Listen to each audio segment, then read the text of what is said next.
Halo,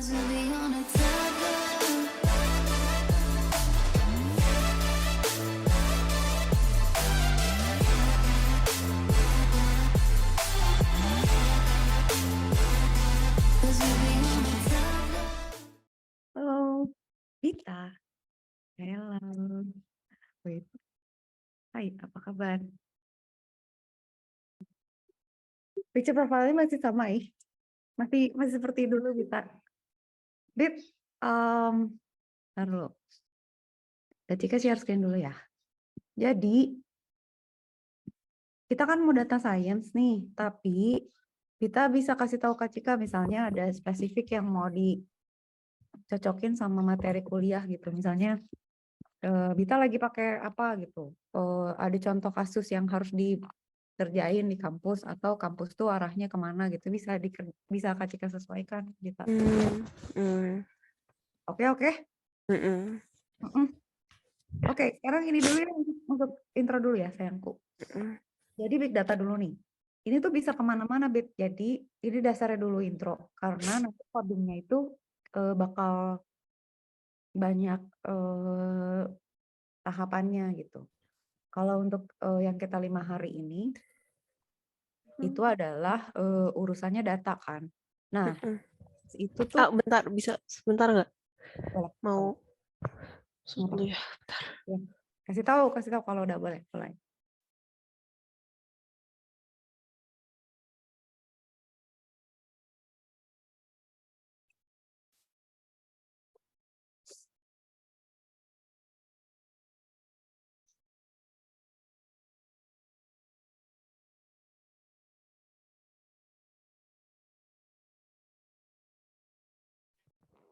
Sip. Udah aman? Ya, aman. Oke. Nah, jadi si Python ini kan sebenarnya harus Python nggak sih? Secara umum Python tuh paling gampang, Beb. Jadi kalaupun Ya. mau pakai Arc, mau pakai apa bisa, cuman Python adalah paling straightforward. Jadi kita bisa konsen ke yang lain karena library-nya udah lengkap dia.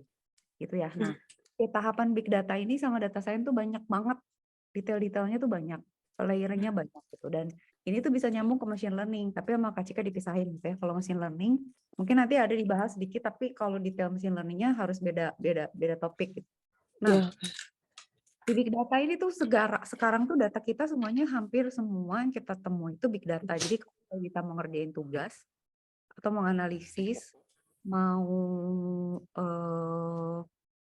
misalnya apa ya, mau ngitung statistik sebaran data tentang sesuatu gitu ya, itu tuh bentuknya sekarang udah big data gitu. Tapi orang suka salah gitu, pikirnya tuh big data tuh data yang gede-gede aja. Gitu. Padahal big data itu sebenarnya cirinya paling umum itu ada 4 ini.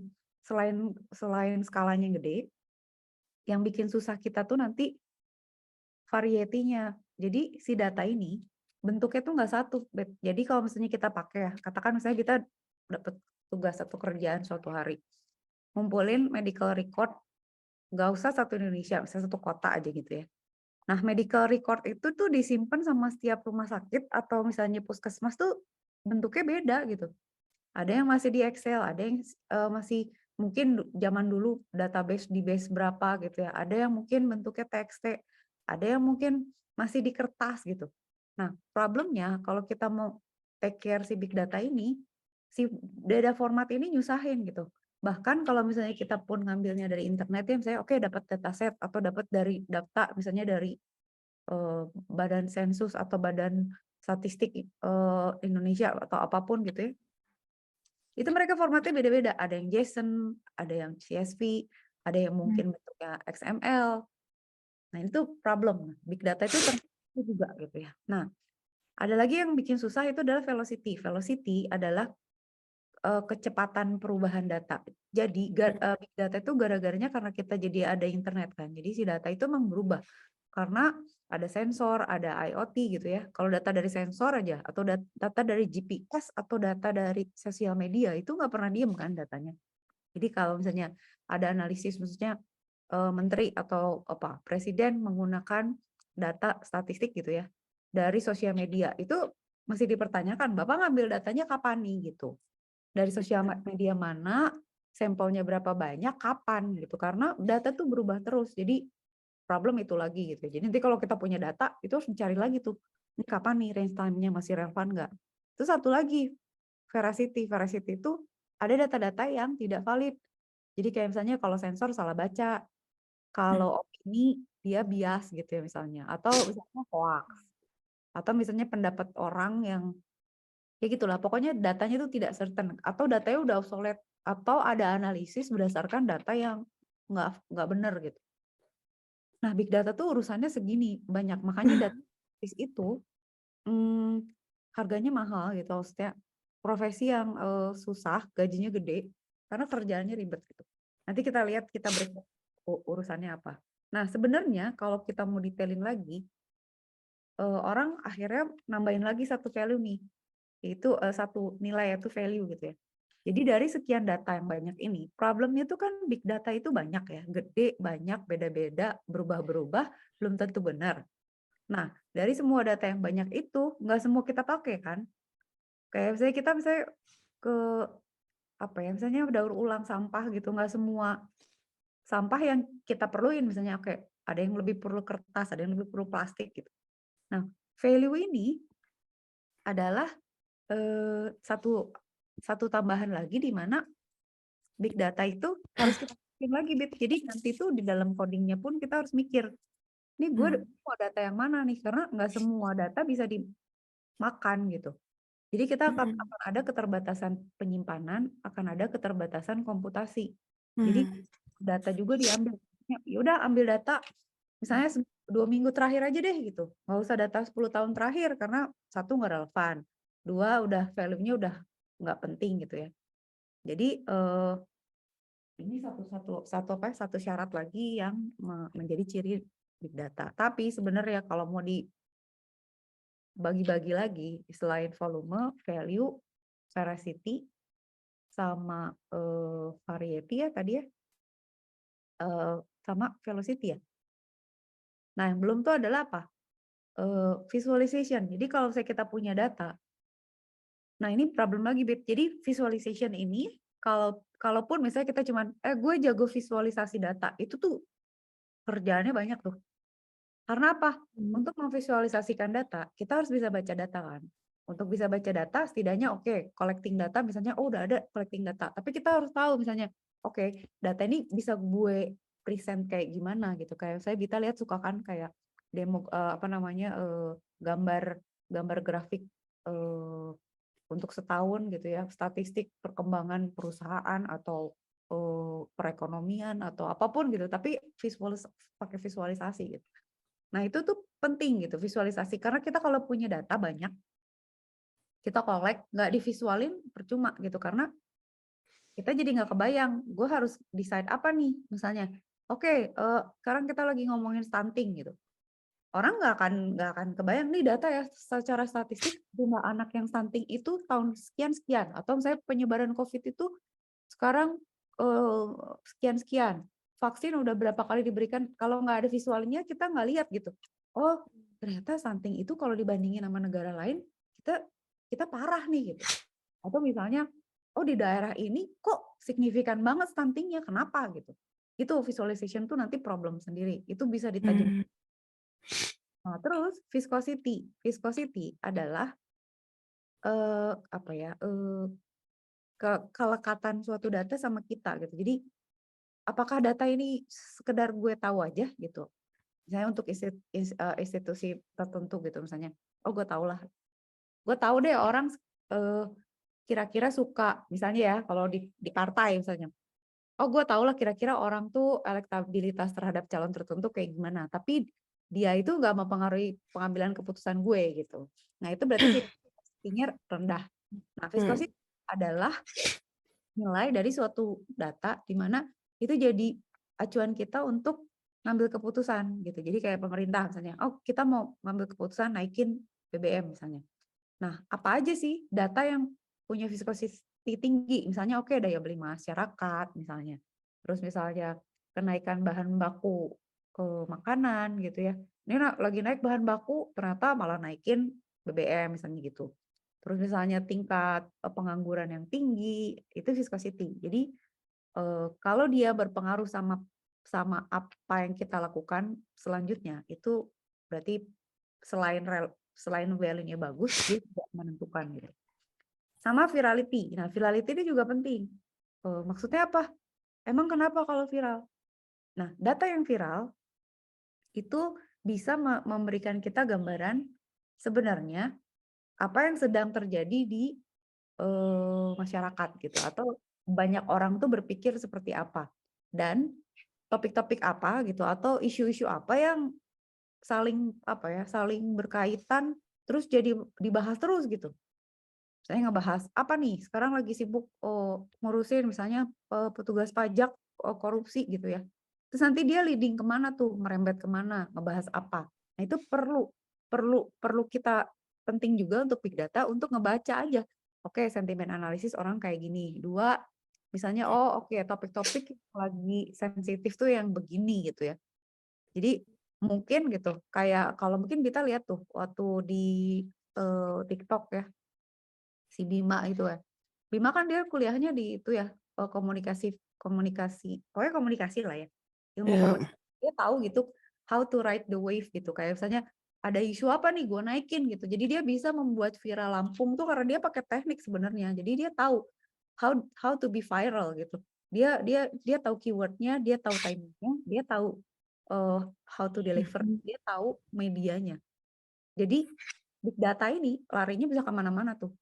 Bisa jadi misalnya analisa, bisa jadi gue ngerti, gue bisa kita tuh bisa mempengaruhi orang dari media juga sebenarnya. Dan karena apa? Karena si big data ini, big data itu adalah sebenarnya gara-gara ada sosial media gitu. Nah, sekarang Kak Cika jelasin dulu. Kenapa ini harus dijelaskan? Karena pada saat kita coding nanti, pada saat kita datanya, data itu akan mencengangkan gitu. Jadi bakal bete lah gitu. Karena astaga gue ribet lah. Jadi kayak misalnya kita, oke, saya tuh cuma pengen analisis pelanggan aja, kok ribet banget sih? Iya, soalnya data scientist itu memang urusannya sama data yang gede. Nah, kalau kita ngomongin ini tahun 2020 aja data udah segini banyak ya. 43 triliun gigabytes, zettabytes gitu ya. Udah gila-gilaan gitu ya. Gigabyte, dan akan bertambah lagi gitu. Karena gara-gara ada internet dan semua orang connected lewat device-nya masing-masing kan. Bayangin populasi kita kan 7 miliar, 6 miliar itu punya telepon genggam, dan orang barangkali biasanya lebih dari satu kan telepon genggamnya. Jadi kebayang nggak orang bikin konten itu berapa banyak per orang, dan perusahaan itu punya data berapa besar. Kita kan konten semua kan bikin konten kan, ada yang upload YouTube lah, ada yang bikin story lah, itu emang ditaruh di mana gitu. Jadi si data kita di dunia ini tuh gede banget gitu. Kalau misalnya kita bilang, oh gue mau ngambil data terkait misalnya polusi seluruh dunia, mau cari di mana? Ya harus, ya gimana nyarinya? Kalau misalnya mau crawling ya dari sosial media, dari apa, mau segede apa datanya gitu. Jadi ini tuh problem. Nah, most company di US itu punya setidaknya 1000 terabytes. Kebayang nggak? Misalnya YouTube itu datanya di mana, taruh di mana? Facebook, Amazon gitu ya misalnya. Perusahaan-perusahaan gede lah, Netflix gitu, mereka taruh di mana tuh? Itu kan mereka pasti punya server sendiri dan datanya gede-gede gitu ya. Dan itu ada satu area sendiri buat nyimpen data doang. Jadi ngomongin data aja dia tuh volume aja udah masif gitu, udah gede. Nah, belum ini nih ngomongin variety. Jadi pada saat kita ngomongin ini jenis gitu ya. Kalau kita lihat itu misalnya, taruh ini kecil dulu ya. Oke. Kayak misalnya katakan gini, makanya kalau kita perhatiin tuh ada perusahaan-perusahaan yang kerjanya nganalisis. Ada perusahaan yang dia itu emang ngumpulin data dari sosial media untuk membantu analisis yang ada di masyarakat. Entah itu misalnya terkait pemilu, terkait isu-isu terkait kepuasan terhadap kinerja pemerintah, itu kan lembaga survei kan. Nah, lembaga survei sekarang itu tuh lebih ke sosial media. Nah, Hmm. kebayang nggak kalau misalnya Bita ngambil misalnya crawling dari TikTok, datanya beda.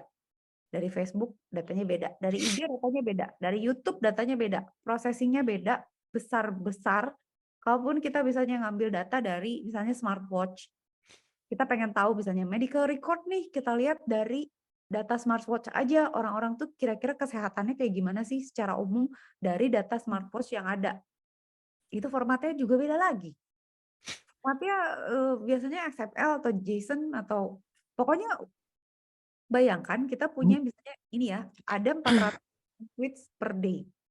400 juta tweet per day. Kira-kira nggak tahu nih sekarang gitu ya. Ada 4 miliar hours of video di YouTube dan lain sebagainya gitu ya.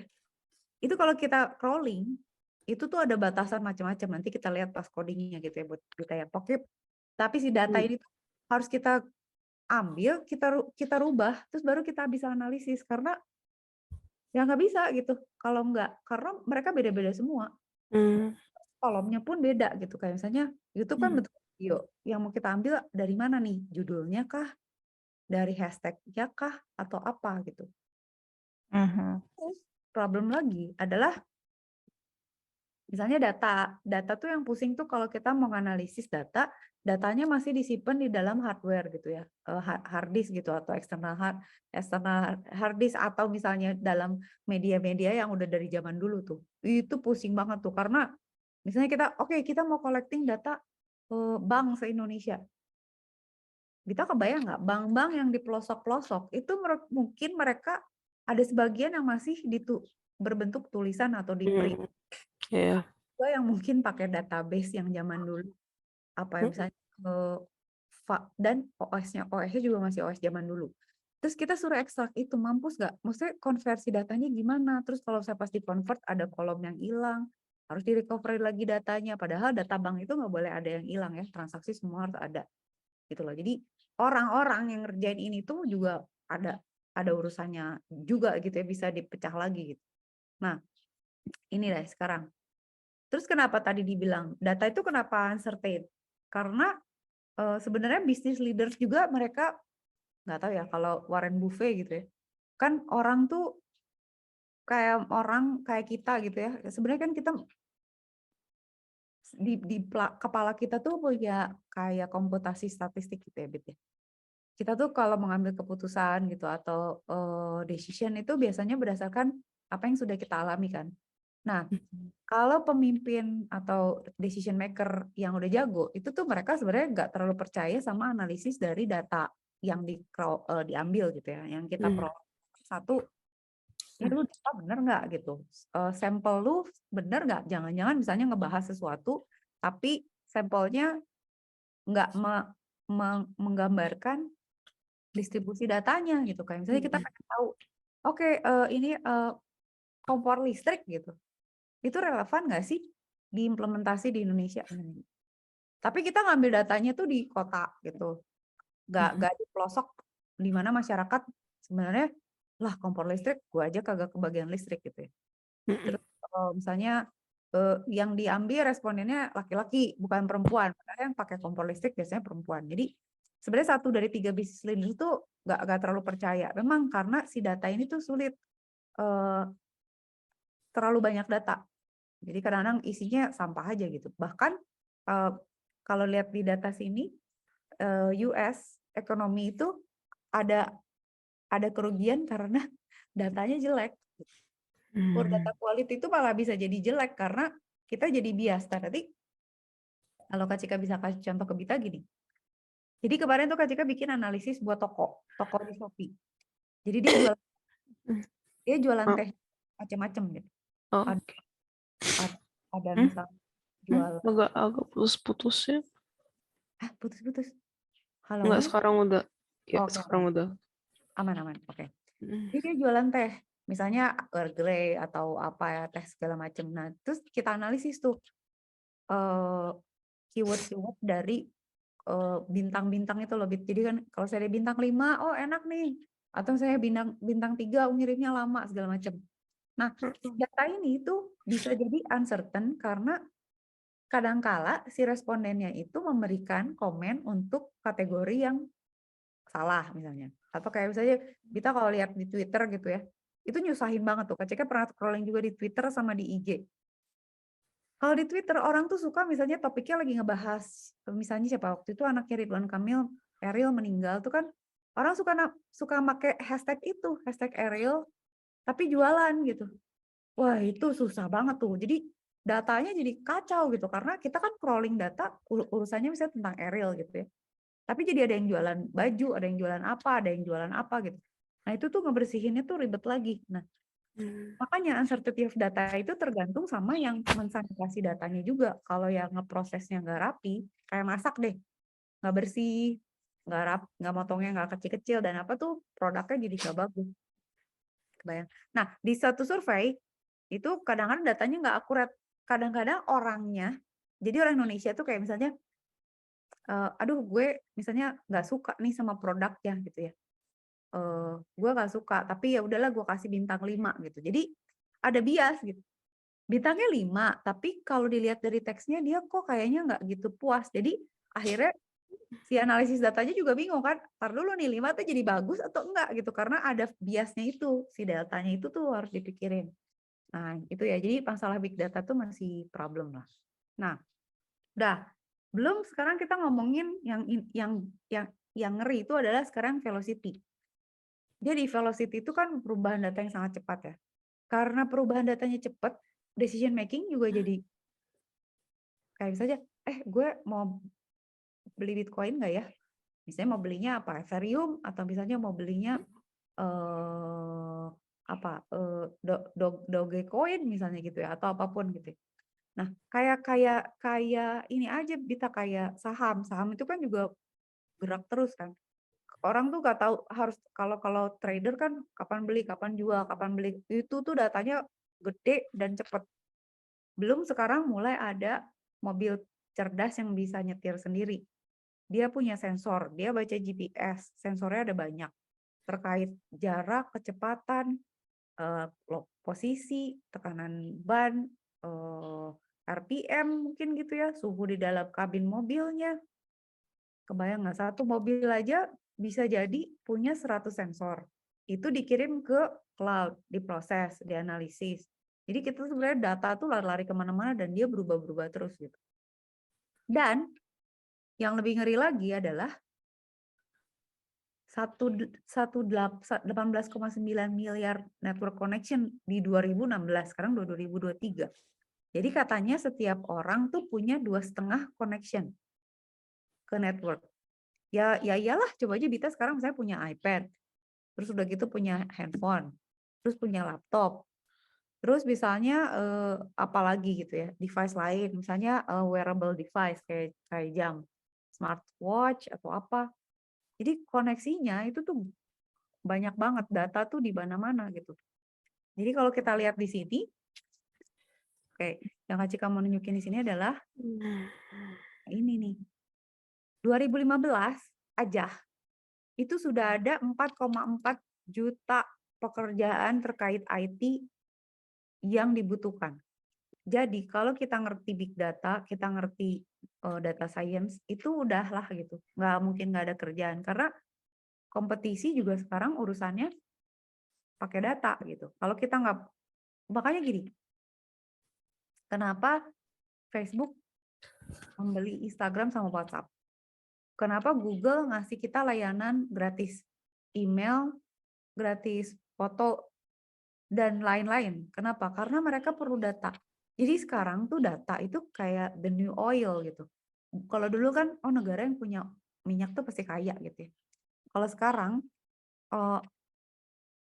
orang yang punya data, itu yang bakalan menguasai. Karena dia bisa menganalisis dengan lebih cepat, bisa making decision dengan lebih tepat.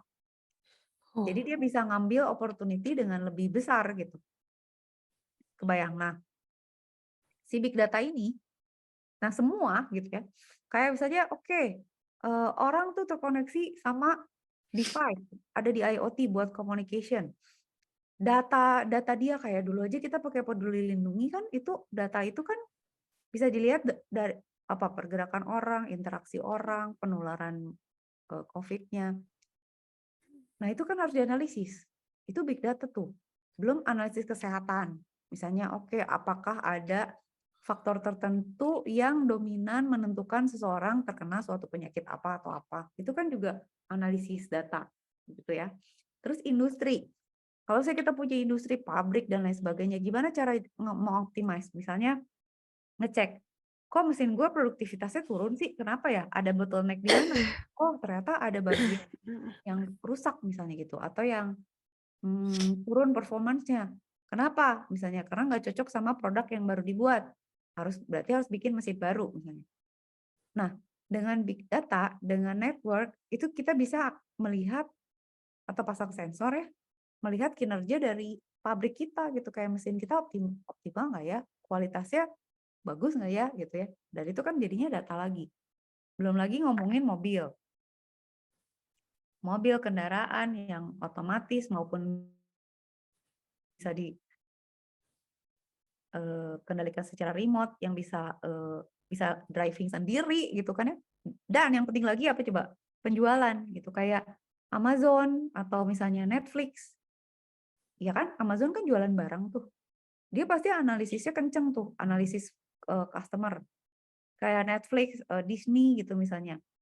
Itu mereka juga analisisnya kenceng di rekomendasi produk gitu. Jadi kalau misalnya rekomendasi filmnya jelek atau apa ya, kayak dia nggak bisa baca sebenarnya customer itu seneng nonton apa, kalau dia nonton apa, wah itu kacau itu. Jadi big data itu ada di semua aspek kita nih, mau dimanapun. Pendidikan juga gitu ya, transportasi juga, terus misalnya kesehatan udah pasti, politik iya pasti juga gitu ya. Jadi ini tuh pasti akan jadi lapangan pekerjaan. Nah, kalau kita lihat si gambar ini sekarang, kalau kita lihat yang membuat gara-gara kenapa jadi ada big data itu adalah sosial media. Jadi kan ada web 0 ya. Kita kan dulu ada World Wide Web di mana orang tuh mulai bisa upload website gitu ya, homepage gitu, orang bisa baca gitu. Tapi web 0 sampai sekarang web 3 gitu ya. Kalau web 3 itu sekarang orang interaksi lah, hidup di dalam, udah hidup di internet lah gitu ya. Kalau zaman dulu tuh kita cuma bisa baca baca blog gitu kan ya, cuma bisa baca website. Terus mulai bisa, kita mulai bisa kontribut kayak misalnya kirim email, bisa ngisi Wikipedia gitu ya. Bisa kontribut lah. Terus mulai naik lagi jadi apa? Ada sosial media. Nah, mulai sosial media, orang bisa interaksi kan, bisa bikin konten. Jadi akhirnya data jadi banyak banget gitu karena orang saling komen, saling follow, saling nge-stitch, saling memviralkan, saling ngelaporin, somasi lah, menghina lah gitu ya. Bikin apalah gitu ya segala macam. Nah, itu jadinya data tuh jadi gede banget kan. Nah, kalau nanti kita pengen lebih baru lagi tuh Web3 itu adalah di mana Beta pernah dengar metaverse kan? Orang tuh sekarang mulai geser ke metaverse tuh artinya apa? Orang itu sekarang identitasnya lebih di internet gitu. Jadi kita tuh nanti akan punya identity tapi digital. Di mana orang akan dikenali itu dari entity dia di dunia digital, dan nanti kan sekarang orang-orang mulai tuh, wah kayak Facebook udah bikin metaverse gitu ya. Nanti tuh orang beli tanah, beli space, beli bisnis tuh di metaverse gitu. Jadi kita tuh tinggalnya di suatu alam yang nggak di physical gini gitu. Kayak main apa sih, kalau dulu kita main apa sih? Aduh lupa. Yang orang-orang yang hidup terus punya anak, punya rumah gitu ya. Sims. Kayak Sims tapi kita mungkin pakai Google gitu ya, hidupnya jadi kayak di film player one, apa sih Bit? Hah? Ready Play One player. Aku juga nggak tahu, nggak nonton. Ada jadi dia hidupnya, kita tuh udah pakai Google gitu, hidupnya udah nggak di sini gitu, tapi kita punya menggenerate.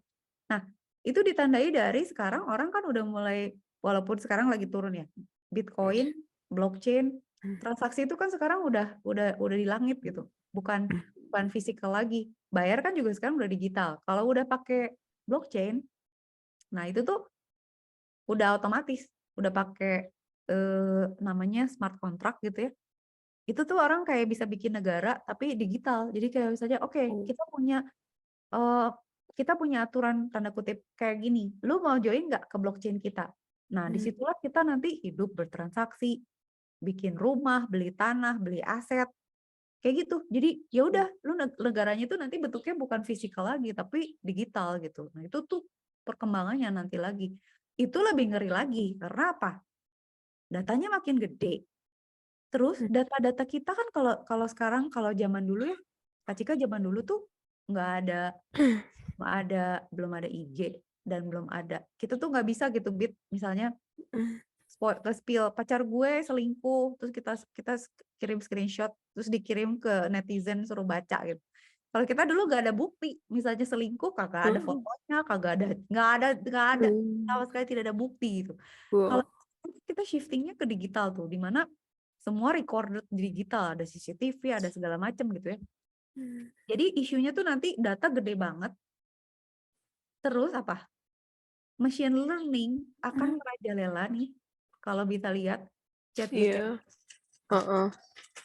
terus misalnya apa? DALL-E sama Midjourney yang bisa bikin gambar, create gambar gitu ya. Kan Kak Cika juga nyoba tuh. Orang sekarang bisa bikin apa aja gitu. Misalnya kita mau memfitnah orang, gue mau bikin satu cowok gitu lagi sama cewek siapa di mana gitu. Lagi ngapain di hotel apa, pakai baju apa. Iya, itu bisa loh. Jadi si AI-nya tuh udah jadi dia niru kan sebenarnya kalau dan itu dia dapetnya dari big data ini loh, Bit. Jadi si data yang kita upload itu sama si AI itu kan dilihat sama dia.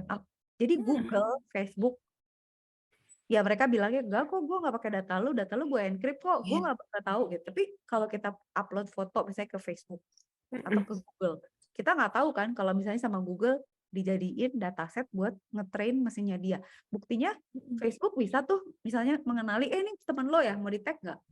Terus Google tuh bisa kalau kita searching Google Foto, kita bilang aja misalnya, tolong dong cariin foto gambar sepatu gitu, dia tahu sepatu. Atau misalnya anak lagi makan, itu berarti dia punya mesin yang dia train terus. Makanya sekarang ini itu kan sebenarnya udah penelitian lama kan.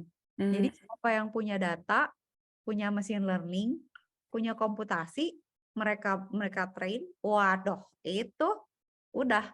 Gue punya data gue lengkap, gue bisa ngapain aja gitu. Karena gue punya mesin gue bisa gue suruh nge-generate, bisa suruh prediction, bisa suruh memprovokasi.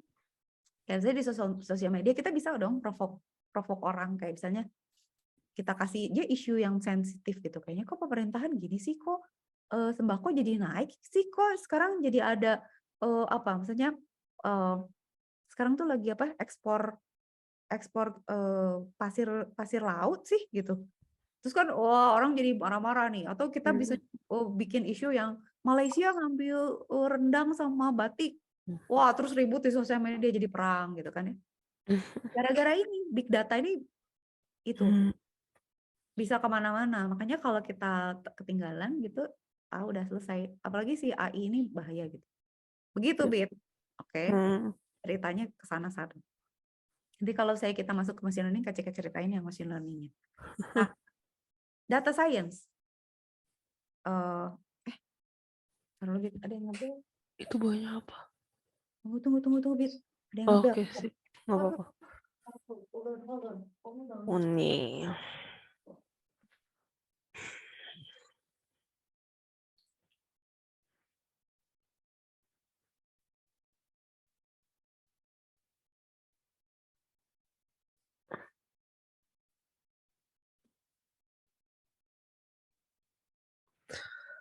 Kucing.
Mamizuki Oke, Saksai for. I'm Oh, back, I'm back. baru mau ke toilet. Aku ke toilet dulu, boleh, sok. Iya udah. Ya sebentar ya. Kasih tahu ya, kasih tahu ya. Iya, oke. Oke.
Udah. Oh, Udah, Bit. ya udah. Oke. Oh, oke. Nah, kalau kita belajar data science, itu kan berarti harus belajar computer science kan? Hmm, hmm. Harus sama matematik sama bisnis. Nah, kalau kita cuma bisa computer science atau coding aja, terus sebenarnya machine learning itu kan sebenarnya belakangnya tuh statistik, Bit. Jadi matematik sama statistik kayak mesin, kok misalnya ya, kok Kon. sekarang machine learning bisa bikin gambar sih?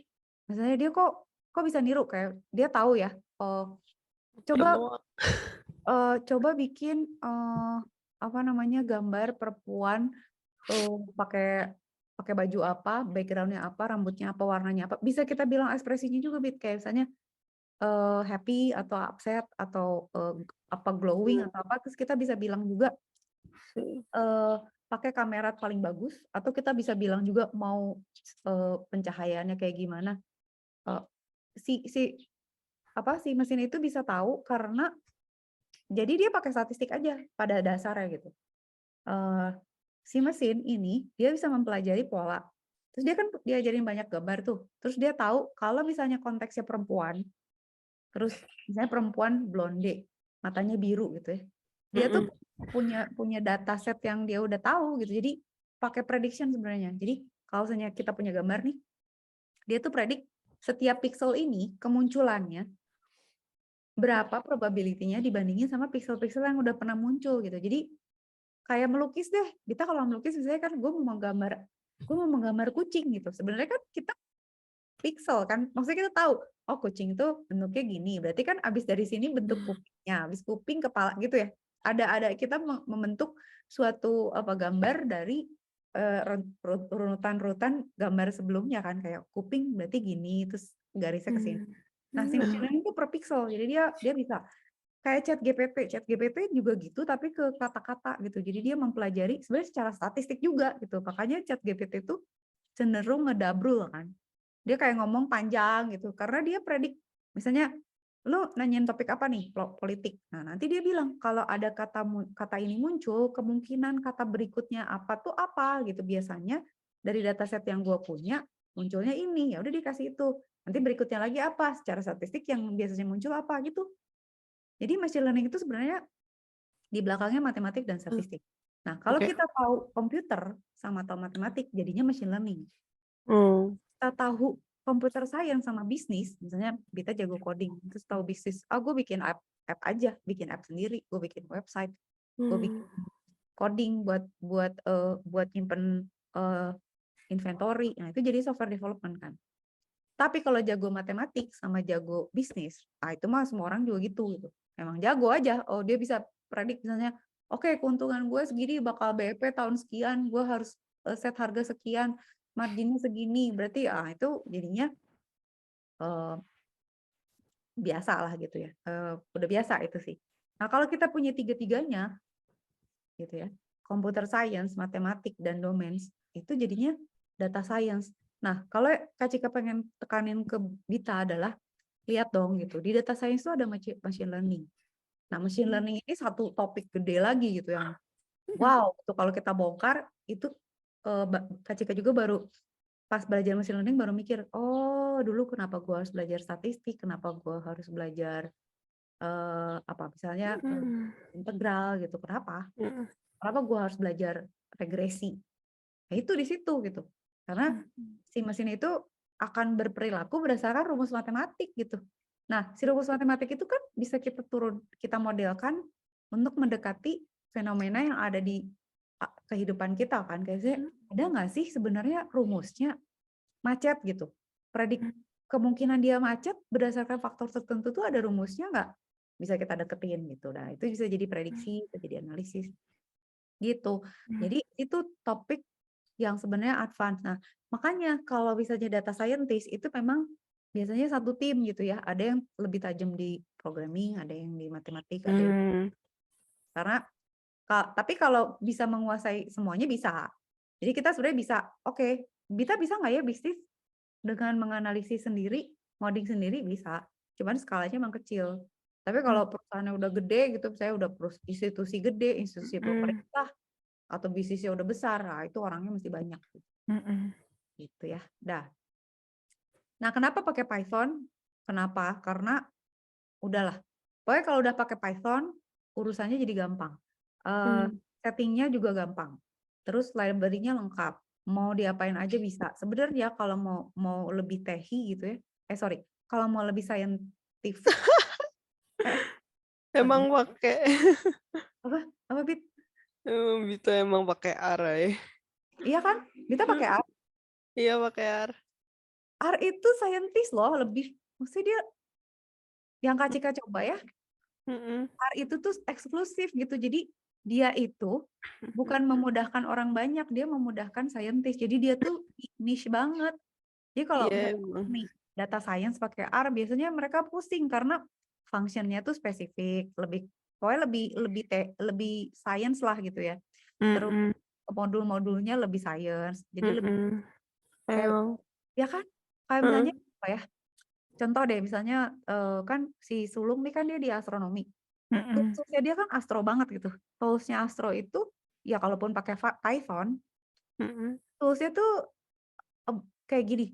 Hah, lu ngapain sih punya data segede-gede gitu dengan fungsi segede-gede gitu? Kenapa? Karena kan mereka datanya gede emang. Misalnya data pergerakan planet selama 10 tahun atau misalnya apa kayak pemampatan bintang itu angkanya kan gede-gede gitu kan. Kalau astronomi angkanya gede, datanya gede. Jadi spesifik. Nah, R juga gitu, Bit. Nah, yang hebat dari R, kalau Kak Cika lihat itu visualisasinya bagus banget. R tuh gila loh, bagus. Cuman Python kalau sekarang dikawinin sama ada yang namanya Tableau. Tableau tuh bagus juga tuh. Jadi Python itu lame sih sebenarnya, masih jelek. Kalau saya disuruh visualisasi, kelihatan visualisasinya tapi nggak bagus. Terus dia ada punya namanya Seaborn sama namanya kalau nggak salah bokeh atau apa gitu ya. Tapi nggak ngejar tuh. R tuh masih oke, cuman learning curve-nya tinggi. Kalau R ribet, susah. Kadang-kadang kalau mau cepet, gue pakai R udah. Python aja. Pokoknya aja gitu. Gitu ya. Benar kan, Dit? Nah, ini data lama nih sebenarnya. Lihat dong, R tuh populer banget kan. R, SAS, Python, SQL, Java. R tuh banyak dipakai dan dia prestise gitu loh. Jadi orang yang bisa R itu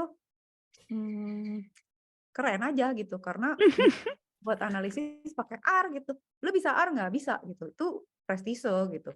Nah, si Python itu dari lama itu memang dia mendekati tuh karena Python satu lebih gampang, dua karena dia lebih open gitu ya, orang-orangnya lebih general, lebih banyak temennya, jadi mereka lebih banyak diskusi. Kalau R kan apa ya namanya? Teknik banget kan, jadi kayak Eksklusif. kalau juga kalau ngelihat forumnya kayak Iya. Jadi terus yang pakai kan nggak banyak dan orang-orang pinter semua. Jadi susah gitu kalau mau nanya ada isu tuh yang tahu cuma sedikit. Kalau Python temennya banyak gitu. Jadi mereka ngobrol. Jadi populasinya si Python ini tambah tinggi gitu, tambah banyak yang make. Karena si Python tuh lebih general ya daripada R. Jadi dia nyusul. Nah, jadi kapan dong pakai R? Nah, kalau Kak Cika punya temen nih, dia itu S1-nya matematik ITB. dia S2-nya informatika sama apa gitu ya, 2 pokoknya. Tapi dia base-nya statistik. Dia pakai R nih gitu. Terus dia S3-nya sosial network. Kebayang nggak? Jadi kayak gitu, Bib. Nah, dia tuh jadinya matematiknya bagus gitu ya, tapi IT-nya juga jago gitu. Nah, kalau Kak Cika perhatiin, dia tuh pakai R, itu emang buat analisis yang jadi dia punya mesin tuh crawling data sosial media. Nah, pada saat dia crawling data itu dia pakai Python karena dan si R suruh nge-rolling data mah liar. Jadi dia crawlingnya pakai Python. Python nyambung ke Twitter, Python nyambung ke Facebook, Python nyambung kemana? Sama dia dikunyah tuh sama Python segala macam. Begitu datanya lengkap kirim ke R. Nah, si R ini akan melakukan computing. Dua itu package-nya edar tuh katanya bagus-bagus. Emang. Jadi kalau emang misalnya Vita kerja di suatu perusahaan yang mana datanya udah siap, gue proses pakai R gitu. Jago tuh. Dia atau kayak si astronomi ini kan dengan data banyak yang kan waktu itu ada perempuan yang nemuin black hole kan dari data semesta gitu yang nggak tahu dia ngambil data suara atau data gambar atau apa itu kan datanya gede banget tuh. Kalau kita mau exploratory dengan tipe data analisis apapun dengan data yang gede-gede gitu, kita pakai R gitu. Tapi kalau kita mau nyambung ke web, kalau kita mau pakai statistik, kita mau nyambung ke sensor, kita mau crawling, kita mau pakai API, kita mau nyambung ke database mana, udah nggak ada lagi Python pasti gitu. Nah, kalau mau pakai 2 ya kayak temen Kak Cika itu ya dia 2 mesin lah gitu ya. Dia bisa coding Python-nya, dia bisa R-nya juga. Soalnya banget lah dia. Jago lah pokoknya gitu ya. Nah, R itu kan tadi ya visualisasinya bagus. Terus package-nya tuh high end gitu. High end banget gitu. Maksudnya package-nya tuh yang secara statistik tuh kalkulasinya yang presisi dan terbaru dan wah, karena yang bikin statistician kan orang-orang apa namanya science kan emang niche gitu ya. Wow, computer science pun gitu ya. Akademik lah gitu ya. Tapi kontranya ribet gitu. Kalau bukan statistician kelamaan belajar gitu. Astaga gitu gue apaan nih gitu. Pakai dashboardnya aja udah pusing kan. Kak Cika kalau nyoba gini, ntar dulu pas lihat dashboardnya, pilih yang mana ya? Iya makanya ada studio. Datanya taruh di mana? Tergolot data di mana? Library-nya pakai mana? Terus Emang gimana? R doang ya. Makanya ada R studio. Ya benar. RStudio benar ya. RStudio itu asik ya. Oke. Ya, Iya. Bita tuh jurusan apa sih, Bit sebenarnya? Aku biologi. Biologi ada bioinformatikanya, makanya pakai R. Teman Kak Cika tuh biologis loh, apa S3. Yang dia kerjain, itu Kak Cika sampai botak, dia jago coding ya. Dia pakai R, dia ngapain coba? Ngapain? Lihat ini, perkembangan bakteri, terus DNA gitu loh. Iya, DNA. Ya kan? Terus buatnya, astaga lu ngapain sih? Data gue mah yang gini. Jadi kan emang gitu ya, kalau science ya. Nyari kayak urutan-urutan DNA gitu, terus urutan protein. Iya, protein. Terus dia bilang, gue ngeliat nih misalnya, tapi dia akhirnya ke microbiologis gitu. Jadi lebih kayak ke gue lihat misalnya penyakit, virus, penyebaran, terus struktur DNA-nya gimana, proteinnya gimana. Mantep. Iya, aku juga belajar gitu sih. Cuman ya tidak terlalu bagus. Iya, keren loh biologi. Tapi kalau Hmm, Kak Cika nih biologi jelek. Awalnya nggak bisa ngehafal, susah biologi teh. Iya. Kayak belajar itu. Oh gini Bit, tar ngoceh dulu. Kan kalau Sip. kalau biologi itu kan kayak punya media apalagi gitu ya. Si temen Kak Cika yang S3 Heeh. microbiologis ini dia punya usaha kayak orang kan kalau biologi praktikumnya bikin yogurt ya nggak sih? Dia tuh kayak Ya, bikin dia bisnisnya apa coba sekarang? Jualan taruh Bit. Yogurt yang lebih cair lagi apa ya namanya? apa sih? Ada Nggak tahu. cuman Nggak tapi tahu. ya pakai Hmm, bakteri itu. Jadi sama dia dihitung. hmm. Kata gue kayak astaga amit amit ya segala diimplement ya gitu. Jadi dia hitung. Gue mau bikin minuman bio bio bio bio apalah gitu kayak kayak kayak yogurt tapi bukan gitu yang lebih cair dan lebih Hmm, sih Dit kok jadi lupa ya. Aku juga nggak tahu. Gitu. Nah, Hmm, kalau kita bisa R ya bagus. Tapi kalau hmm. misalnya mau collecting data ya si Iya, Python ini gitu ya. iya, Nah, si Python tuh lebih general, lebih cepat gitu ya. Straightforward kalau mau lihat hasilnya. Terus iya, temennya bisa macam-macam gitu. Oh, saya dari mungkin ada yang orang bisnis kali gitu. Ada yang orang ekonomi karena ya sok aja gitu kan ya. Buktinya orang bisnis misalnya dia crawling data marketplace misalnya. Kalau orang politik atau komunikasi sosial dia mungkin data dari sosial media yang urusannya sentimen analisis gitu. Nah, cuman ini dibahas kan si Python itu yang bikin gara-gara itu adalah visualisasinya nggak sebagus R gitu. Nggak secantik itu. Jadi tapi dia sudah mulai menggeser. Nah, si big data implementation ini akhirnya nanti ya itu kemana-mana gitu ya, social network, internet, AI.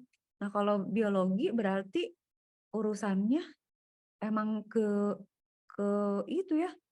Oh, ini juga Hmm, arahnya bisa ke itu loh sebenarnya. Apa coba? Ke eh, kalau Kak Cika kebayangnya gini ya.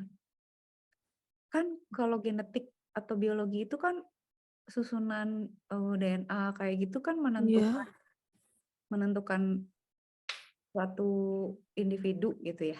iya, heeh. Bisa jadi kita lihat kayaknya sekarang kita orang tuh kayaknya mengeksplorasi bagaimana caranya.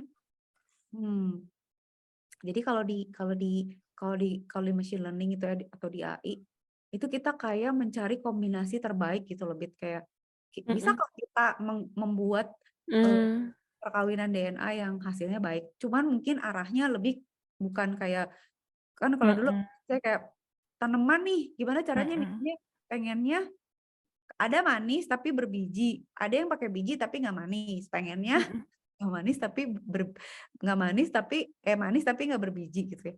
Kalau sekarang mungkin analisisnya tuh lebih ke prediksi misalnya, oke dengan struktur DNA kayak gini dia ada kecenderungan punya penyakit tertentu nggak?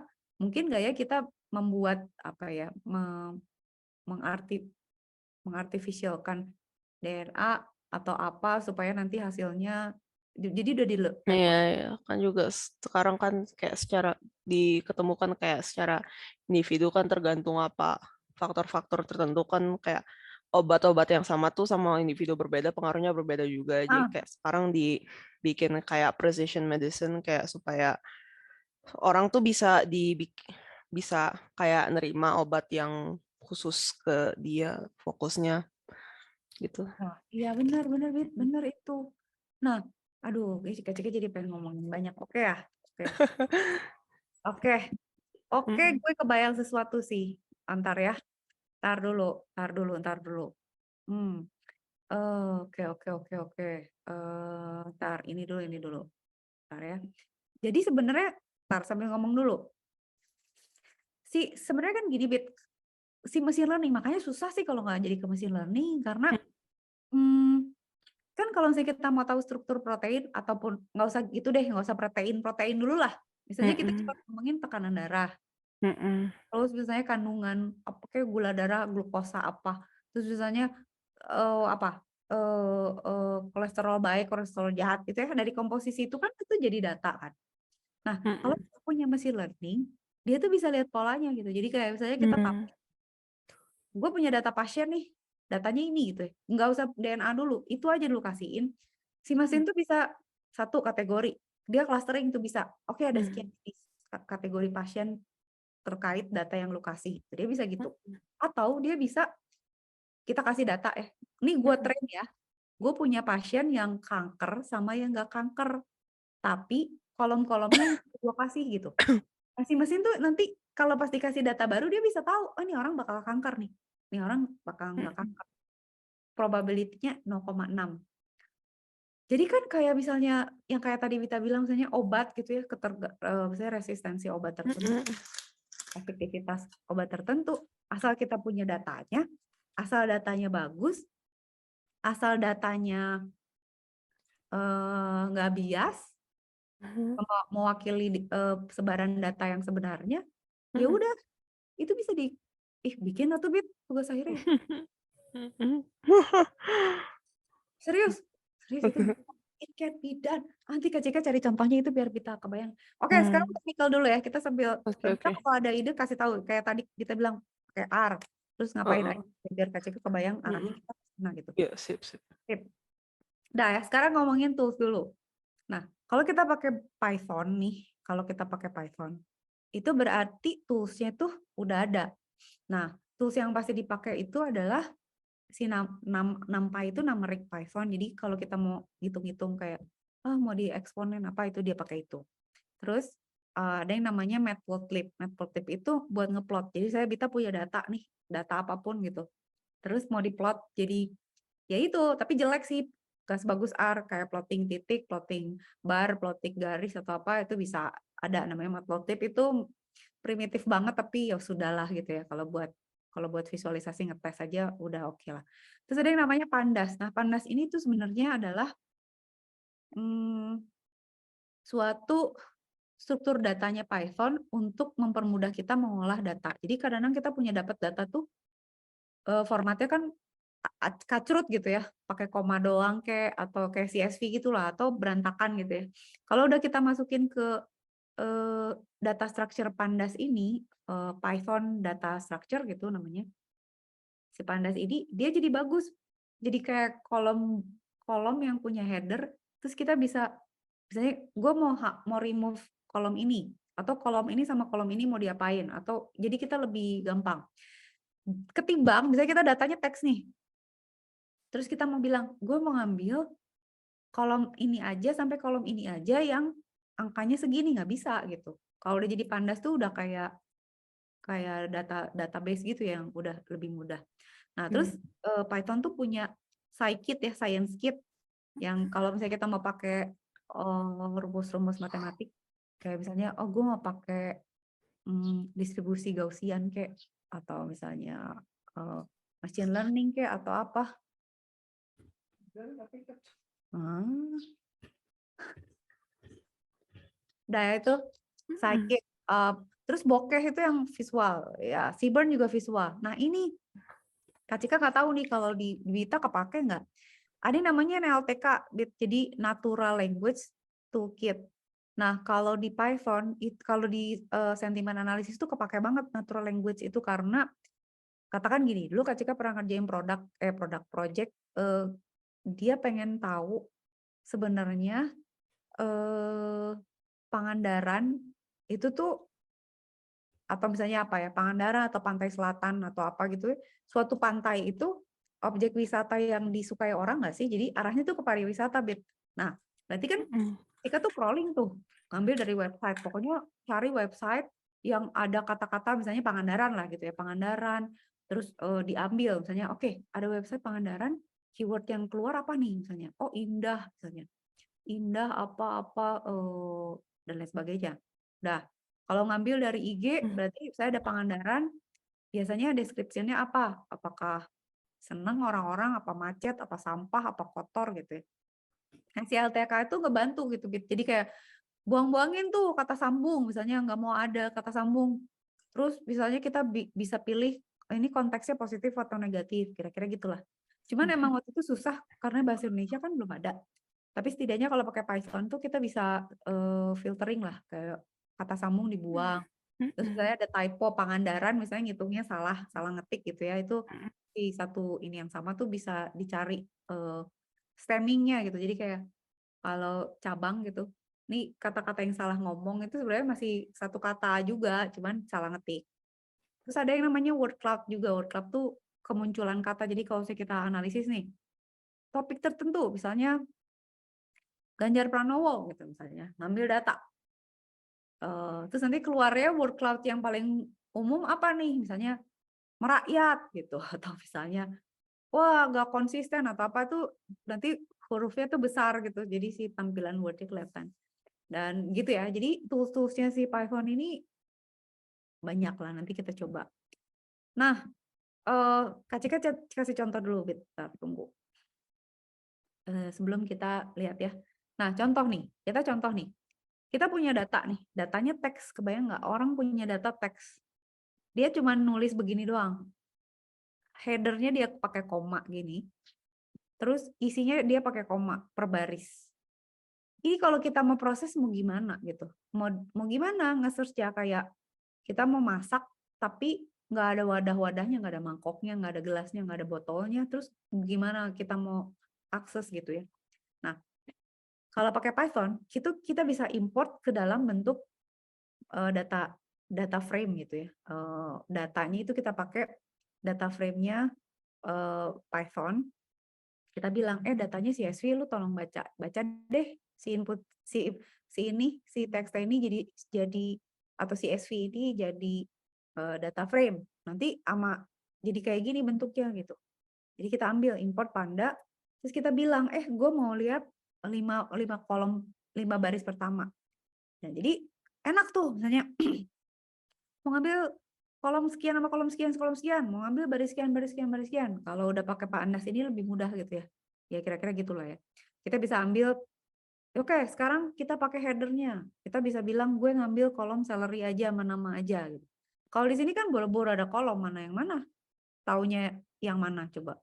Nama yang siapa? Orang pecah-pecah gitu kok, berbaris gitu kan. Nah, kalau pakai ini tuh jadi lebih mudah gitu ya. Kira-kira gitulah. Jadi itu biasanya di awal kayak gitu. Kita ngambilin datanya dulu. Terus kalau misalnya datanya JSON, coba ya Kak Cika tunjukin. Kak Cika pernah ngambil data dari IG. Datanya kayak gini, Bit. How do you supposed to deal with this gitu. Kak Cika tuh waktu itu iseng. Jadi Kak Cika ngambil dari IG tapi dari website.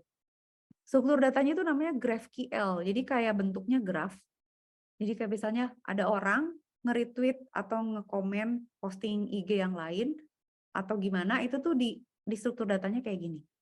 Bayangin Kak Cika tuh mau memproses data, itu mau ngambilin hashtag. Berarti kan Kak Cika harus ngambilin yang ada hashtagnya kan. Terus buang-buangin yang nggak perlu. Nah ini sebenarnya kalau distrukturin, ini tuh GraphQL tuh kayak ada kurung di dalam kurung, di dalam kurung, di dalam kurung. Ya, terus di dalamnya ada lagi. Itu tuh harus kita kupas dulu, kita ambilin. Nah, sebenarnya tuh yang Kak Cika cari tuh keywordnya Captain America. Cuman mau tahu, untuk keywords Captain America, kata apa yang menyertai dia paling banyak gitu. Kayak misalnya mungkin Avengers kah, atau misalnya powerful atau apa gitu ya. Terus tokoh Avengers mana lagi yang paling populer gitu. Jadi ini si data, ini tuh harus diproses segininya gitu. Dan ini tuh sekali nge-crawl gitu ya. Nanti kan kalau datanya berubah, misalnya ini menit sekarang, nanti menit berikutnya datanya udah beda lagi, ya kan? Dan ini tuh harus diproses. Mau gimana coba? Kalau nggak dibersihin dulu, kita buang-buangin nih, ada yang namanya emoticon lah, ada yang new line, ada configuration kayak gini, itu harus kita buang tuh. Kalau nggak bisa dianalisis. Nah, ini datanya begini, Bit. Nah, kan data kan bisa begini ya. Data bisa bentuknya apa? Teks nggak jelas gini ya. Mana tadi? teks kayak gini, bisa begitu bentuknya, bisa JSON kayak gini. Jadi dia ada kurung, terus di dalamnya ada key, terus ada value-value-nya gitu ya. Atau bisa juga kayak yang tadi Kak Cika tunjukin gitu. Kayak gini. Mau gimana? Nah, itu sebaiknya yang paling bagus adalah kita rapiin dulu, terus kita jadiin data frame gitu. Oke. Nah, dah ya. Mana? Mana di mana? Nah, ini. Nah, sebenarnya sama. Tar ya, balas ini dulu.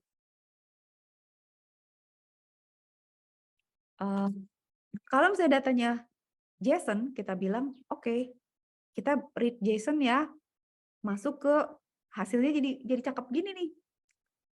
Kita lihat kan di sini, ID bisa sendiri, nama bisa sendiri, salary bisa sendiri. Itu kan ada key sama value gitu. Jadi kebayang nggak sih kalau misalnya namanya di sort, tapi gajinya nggak di sort gitu ya?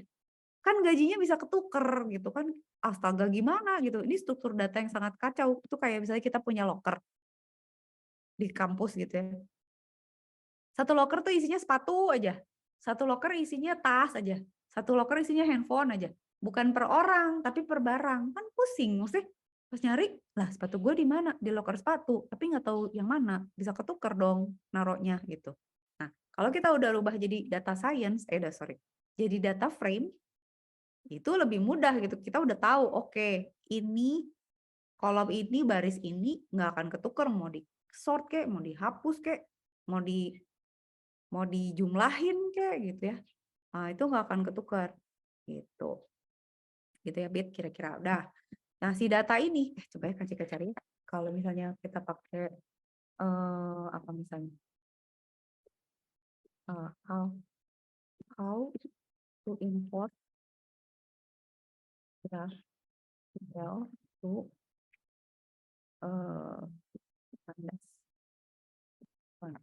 Ada nggak ya? Kalau nggak bisa, waduh, kita harus sendiri. Nah, ini contoh aja contoh. Oh bisa kok, ini ada. Mau nunjukin aja ya ke Bita segimana ribetnya. Oh pakai skill, oke, oke. Oh bisa. Oh ada juga ya. Oke lah ya. Gitulah bentuk datanya gitu. Nah, kita lihat dulu ya. Nanti kita habis ini kita lihat contoh. Nah, ini si data-data ini tuh visualisasinya nanti bisa macam-macam ya. Sekarang Kak Cika mau kasih contoh dulu.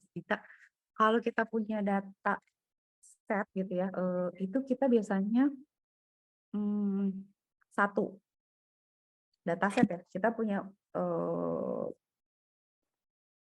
ini adalah resource dataset yang kita bisa pakai. Kak Cika cerita dulu tentang data gitu ya. Kalau di setiap implementasi itu kan, maksudnya di setiap jurusan gitu ya, atau bidang ilmu itu kan datanya beda-beda tuh. Nah, cara kita mendapatkan data itu adalah satu, kita bisa ini cari data. Satu adalah collecting data sendiri. Nah, collecting data itu painful banget. Kayak misalnya kita mau analisis sesuatu gitu ya, terkait misalnya apa? Misalnya kita mau lihat sebaran, misalnya kita mau lihat data pegawai. Data pegawai, ini pegawai bagus atau enggak? Nah, salah satu cara melihat bagus atau enggak adalah melihat dia datangnya tepat waktu enggak, pulangnya tepat waktu enggak gitu. Terus kerjaan dia beres nggak gitu ya? Itu bisa dilihat mungkin dari apa ya, kecapaiannya dia per hari gitu. Nah, tapi kan kalau kita mau analisis gitu, kita nggak bisa minta orang kan datanya, harus ngambil data kita sendiri kan. Misalnya Bita punya 100 karyawan. Berarti Bita harus punya sistem di mana collecting gitu setiap karyawan pas check-in sama check-out kantor jam berapa. Terus harus ada sistem yang melihat bahwa, atau ada supervisor yang lapor, nih orang hari ini ngerjain apa aja, nih orang ngerjain apa aja. Nah, si collecting data ini itu painful karena spesifik biasanya kebutuhan kita gitu. Nah, itu bisa data kita yang sendiri itu kita collect dengan kita membuat sistemnya untuk pengumpulan data, atau misalnya kita mau lihat data suatu apa ya bakteri tertentu kan harus dicatat tuh. Misalnya oke nggak ngerti kalau di biologi gimana ya, saya oke dia hari ini jadi gimana, hari ini jadi gimana, itu kan harus dikolek dan jumlahnya juga harus cukup gitu ya. Nah, atau collecting-nya tuh bisa kita misalnya dari sosial media. Nah, tapi kan kalau sosial media berarti kita harus punya alat juga untuk mengkolek-kolek datanya. Collecting data itu berat lah gitu ya, belum processing gitu ya. Belum processing-nya atau sanitizing-nya gitu. Nah, kalau misalnya kita mau bikin testing dulu atau misalnya kita cuman mau lihat data secara umum kayak misalnya kita mau lihat misalnya tren untuk apa ya contohnya? Tren penjualan gitu, produk tertentu misalnya Bet ya. Kalau Misue gitu ya, Misue tuh di Singapura sama di Indonesia sama Malaysia tuh laku nggak sih gitu. Nah itu kan misalnya gue mau bikin kompetitornya kayak Misue gitu. Yang mesti dipikirin datanya ada kagak gitu. Kalau nggak ada, nyari di mana, collectingnya gimana. Udah, kalau udah dapat datanya, processingnya gimana. Nah, sebenarnya kita tuh bisa, tar dulu ya. Cika lupa ini nih buat report. Kita screenshot dulu ya tadi ya. Ntar lihat dulu. Cika lupa nggak screenshot loh. Tadi gak ada report loh. Belajar aja ntar. Oh, Screenshot dulu. ya udah, bentar ke toilet lagi sebentar ya. Boleh, Kak Cika minum dulu. Ya, makasih. Kasih tahu kalau udah.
Oh, ya balik. Hore. Ayah. Dit, ini Kak Cika tadi mencoba mencari-cari. Ya. Jadi ini ya, si dataset ini, si puzzle ini, itu dia punya dataset yang bisa kita pakai, tapi secara umum. Kayak misalnya apa nih, dia punya data tentang Coldplay, album and live show, ada tentang Netflix segala macem. Ini sebenarnya kita bisa pakai untuk analisis misalnya terkait sama topik tertentu gitu. Terus Kak Cika Iya. coba lihat nih, yang kita tadi, biologi nih. Biologi ya, misalnya.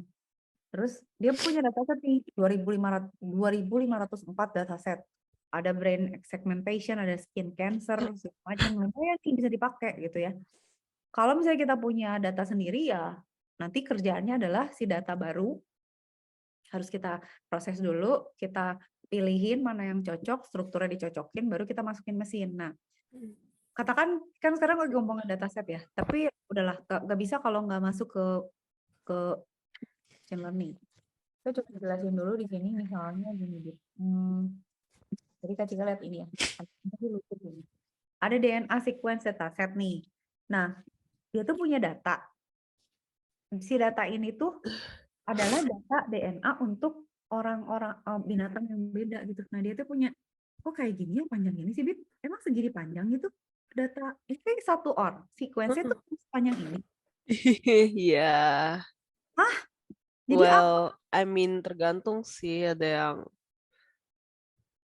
ya kalau semua satu kayak ini kan chimpanzee ya. Satunya kayak gini biasanya kita kayak bagi-bagi gitu loh, kayak sequence yang mengaruhin ini, sequence yang mengaruhin itu Oh, gitu. mau gila gue. Gue jadi belajar biologi. Nah, oke ya. Oke, Bib. Jadi kan ini simpanse, terus ini dog ya. Dog beda lagi sequence-nya berarti. Iya. Ya, gitu. Terus human tuh beda lagi kan. Nah, Iya. datanya dia udah punya nih gitu. Hmm. Yang menarik dari sini adalah ada kode yang bisa kita lihat. Dia bisa di DNA sequence classification gitu. Hmm. Dan kita bisa lihat contoh-contoh classifier kayak gimana. Nah, ini yang mau Kak Cika tunjukin ini ya, ini dulu. Bahwa misalnya kita lihat ya coding nih. Part 1 nih, dia pakai Python nih, liatin, dia pakai Matplotlib jadul lah pokoknya. Oke lah pakai yang Python aja gitu. Dan ini semuanya dia pakai library-nya Python nih. Matplotlib, sklearn gitu ya. Sklearn tuh kayak SciPy gitu loh, science-nya. Jadi NumPy itu buat ngitung, Pandas itu buat struktur data, Matplotlib buat visualisasi, sklearn ini buat machine learning. Nah, si data tadi kan misalnya katakan ini sebenarnya bukan big data ya, tapi data lah gitu ya. Nah, ini tuh di sklearn tuh kita bisa pakai misalnya, oh gue mau pakai naive Bayes, atau misalnya dia pakai naive Bayes ya, atau misalnya pakai support vector machine dan lain sebagainya. Pokoknya dia manggil. Jadi ini tuh ngambil data terus mau kita analisis. Nah, ceritanya dia ngambil nih, oke, gue punya data nih kata dia. Gue ambil kata dia ya, secara statistik dia bilang, we have DNA sequence human, simpanse sama anjing. Nah, mereka tuh ngambil data yang tadi tuh bit yang tiga teks yang Kak Cika bilang panjang amat gitu. Nah, di dalam dataset itu katanya ada 7 kelas. Di mana human data punya 4380 data point, simpanse punya 1682, dog punya 820. Mungkin yang menurut kata Bita saling mempengaruhi apa dan apa tuh beda gitu ya. Jadi kalau kita print, itu kita punya 4380 data dengan kelas 7 kelas gitu ya. Misalnya 7 kategori. Oke. Nah, berarti kita punya sequence sama kelasnya. Sehingga nanti tuh sebenarnya tujuannya, ini tuh human ya, yang human segini. Ini yang human datanya segini, yang simpanse segini, yang anjing segini. Gitu ya. Oke. Nah, dari data-datanya gitu katanya sih ada kemiripan distribusi dari kelas-kelas ini gitu. Most common class is class 6 with approximately 30%. Jadi kelas yang dari simpanse sama orang sama anjing tuh ada kelas yang sering muncul yaitu 6 ini itu dia 30% dari semua label yang ada katanya, 30% dari label 1 sampai label 7. Nah, kalau kita plot kayak gini, ini kan kelasnya. Mhm. Itu jumlahnya ya. Nah, si 6 itu banyak gitu. Si kelas yang 6 ini banyak gitu. Entah kenapa dari polanya munculnya begitu. Jadi dari sequence-nya itu ada 7 macam. Dari 7 macam itu si ketujuh itu atau 6 itu muncul paling sering. Kalau kita lihat yang ini juga gitu. Simpanse. Kalau kita lihat yang anjing juga gitu.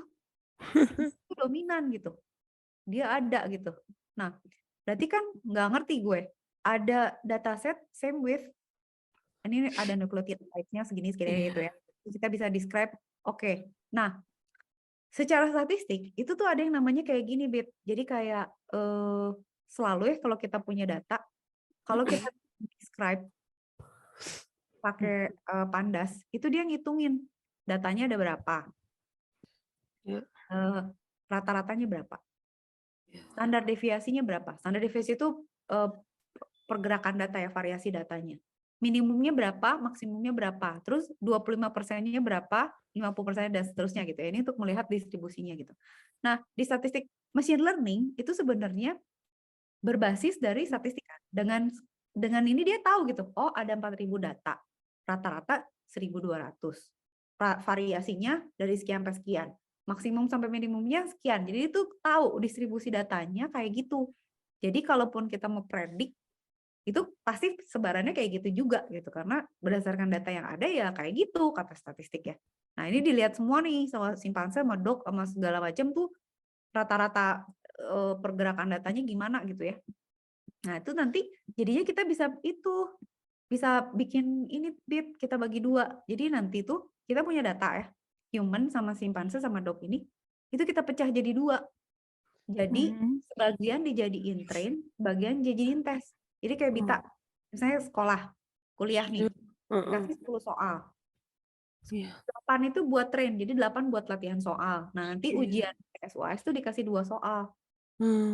Dari 10 itu gitu. Nah, itu artinya 8 buat latihan, 2 buat ujian. Nah, nanti dilihat pas ujian, kalau bisa dua-duanya, berarti akurasi 100. Kalau bisa salah satu, berarti akurasi 50%. Kalau nggak bisa dua-duanya, akurasi 0% gitu. Nah, itu kita split. Jadi, oke, sekarang kita punya data ini kan, data sequence DNA kan. Iya. Train nih ke mesinnya. Lu gue kasih 80% data untuk lu pelajari nih. Nanti kita tes 20%-nya cek. Kan kita udah punya jawabannya tuh. Kayak tadi kita UTS-wise kan dosennya udah ada jawabannya. Nanti kan compare jawaban lu sama jawaban yang benar apa nih kata dosen. Kalau benar berarti bagus, kalau nggak lulus. Ini juga sama. Nah, ini di train nih. Udah di train berarti paru-paruan nih, human ini train tesnya segini. Simpanse segini, trainnya tesnya segini. Doknya di train segini, biasanya 80-20 atau 70-30 atau ya gitulah, pokoknya 75. Udah, nah trainnya adalah statistik bla bla bla gitu ya, nanti kita coba. Jadi ini kasih ke grafik umumnya dulu. Nah, di train itu dia pakai naive bias. Naive bias nanti Kecika jelasin gimana. Udah, dia pakai naive bias, dia train. Dia akhirnya bisa hasilnya kayak gini, Bit.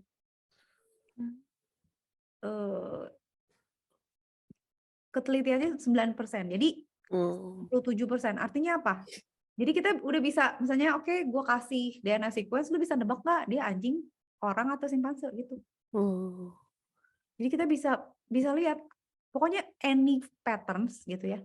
Kalau kita punya data, ada patterns-nya, machine learning tuh akan tahu gitu, dan dia akan pelajari itu dalam artian bentuknya bisa dalam rumus atau dalam bentuk distribusi bobot gitu. Nah, di situ hasilnya bagus ternyata Bit pakai naive bias. Nah, kalau kita mau lihat suatu machine learning dari data ya, data yang banyak dan lain sebagainya, itu apa namanya di sini kita lihat ini ya, BitLab ada 6 kategori kelas kan. Nah, setiap kategori kelas ini harus ditebakkan.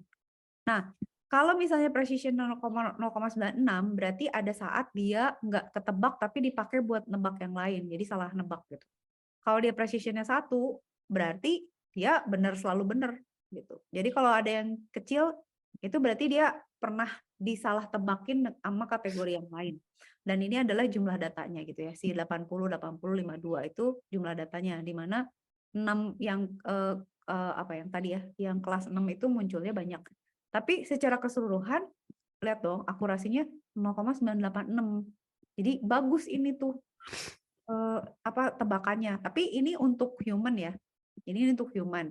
Tebak. Ini yang untuk simpanse berapa? Untuk nebak anjing berapa gitu. Jadi nah ini ya, ini confusion matrix itu menggambarkan ketelitian si siapa? Si algoritmanya untuk nebak. Kalau nebak orang lu salah nggak sih untuk kelas yang mana gitu. Kalau yang simpanse salah nggak untuk kelas yang mana dan seterusnya. Nah, sebenarnya ini agak beda sih dengan yang mungkin kita pikirin ya. Kalau kita mikirinnya kan labelnya human, simpanse sama dog kan.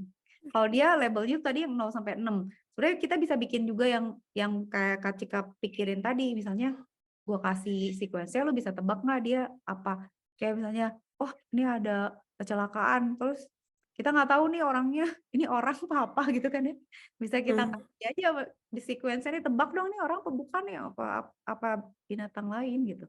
Itu bisa dikerjain kayak gini gitu kira-kira Bit. Jadi kalau kita arahnya mau ke apa namanya ke biologi, kita bisa proses yang kayak gini-gini. Nah, next class Kak Cika mau nunjukin contoh-contoh dulu data science tuh gimana langkah-langkahnya. Terus nanti kan kita mulai tuh, oke, wah kayak gini ternyata gitu ya. Terus nanti kita tajemin lagi Bit, misalnya lebih ke biologi, processing. Nah, terus Kak Cika mau ngejelasin tentang machine learning aja deh ke Bita, jadi Bita kebayang gitu, oh kayak gitu ternyata gitu. Gitu Bit. Udah 11.32. Next class, mau hari apa Bita? Hari apa? Mau seminggu sekali, mau seminggu 2 kali, mau hari apa? Nggak boleh, kata mama jangan weekend, takut bentrok. Minggu ini mau ada lagi kelas atau mau minggu depan atau gimana? Biar kita siapin. Jumat aja kali ya. Jumat? Jumat bisa nggak ya? Bisa. Jumat jam segini lagi, Dit? Iya boleh ya. Boleh. Jumat deh. Udah kasih upload Jumat ya. Tata. Chat dulu. Ya, bisa Jumat, Dit. Oke, sip. Oke, sip ya. Kayak tadi gitu ya, kasih feedback ke Kak Cika ya tentang misalnya ini itu. Jadi Kak Cika ngejelasin bisa lebih mengarah ke Bita ya. Oke, Bita. Thank you so much. Ya, makasih. Dadah. Assalamualaikum. Makasih. Makasih. Salam.